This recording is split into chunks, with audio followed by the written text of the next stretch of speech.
Esse trabalho foi desenvolvido na matéria de História da professora Kellen Kátia, com a participação dos alunos Gabriel Henrique Gomes, Amanda Schellen Tiel Graças, Júlia Emanuele Pinheiro dos Santos, Nicole Maier.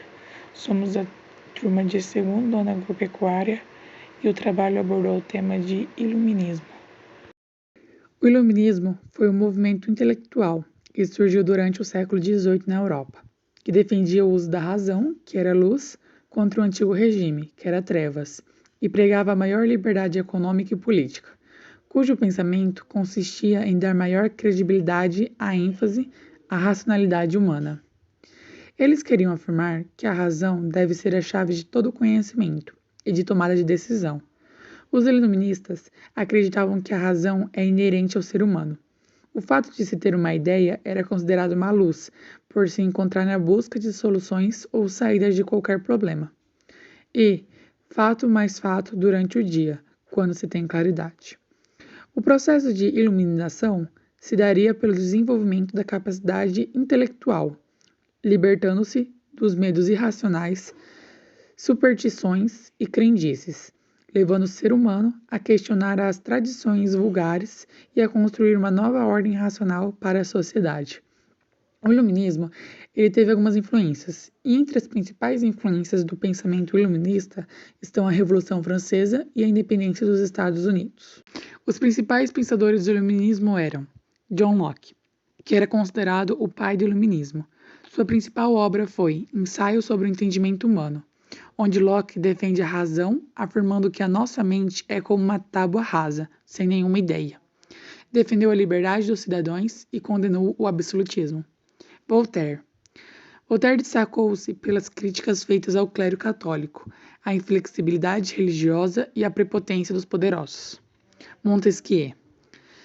Em sua obra, O Espírito das Leis, defendeu a tripartição de poderes, sendo eles os legislativo, executivo e judiciário. No entanto, Montesquieu não era a favor de um governo burguês. Sua simpatia política inclinava-se para uma monarquia moderada. Rousseau é autor da obra O Contrato Social, no qual afirma que o soberano deveria dirigir o Estado conforme a vontade do povo. Apenas um Estado com bases democráticas teria condições de oferecer igualdade jurídica a todos os cidadãos. Rousseau destacou-se também como defensor da pequena burguesia. Quesnay foi o representante oficial da fisiocracia. Os fisiocratas pregavam um capitalismo agrário, sem interferência do Estado. Adam Smith foi o principal representante de um conjunto de ideias denominado liberalismo econômico, o qual é composto pelo seguinte: primeiro, o Estado é literalmente poderoso se for rico. 2. Para enriquecer o Estado, necessita expandir as atividades econômicas capitalistas. 3. Para expandir as atividades capitalistas, o Estado deve dar liberdade econômica e política para os grupos particulares.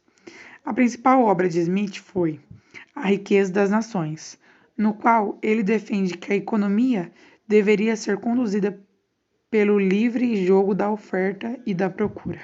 As fases do iluminismo. Os iluministas acreditavam que o crescimento crítico era importante para melhorar a educação e a situação social da sociedade. No início do século XVIII, essa linha de pensamento tinha muita influência das questões da razão e da natureza.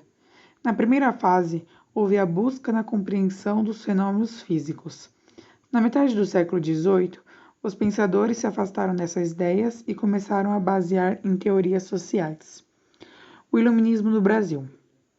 As teorias iluministas chegaram no Brasil no século XVIII e foram trazidas ao país através dos filhos abastados que iam estudar nas universidades europeias. Eles voltavam com os pensamentos que eram disseminados nesse país. O exemplo mais importante da influência do movimento em nosso país foi a Inconfidência Mineira, ocorrida em 1789. Eles exigiram a independência do Brasil, a instauração da República, a liberdade econômica, religiosa e de pensamento. Este movimento promoveu mudanças políticas, econômicas e sociais, baseadas na ideia de liberdade, igualdade e fraternidade. O iluminismo tinha o apoio da burguesia, pois os pensadores e os burgueses tinham interesses comuns. Sobre o fim do iluminismo, os historiadores franceses tradicionalmente colocam o período do iluminismo entre 1715, que foi o ano que Luís XV morreu, e 1789, que foi o início da Revolução Francesa. Alguns historiadores recentes, no entanto, defendem o período da década de 1620, com o início da Revolução Científica. Muito obrigado pela atenção.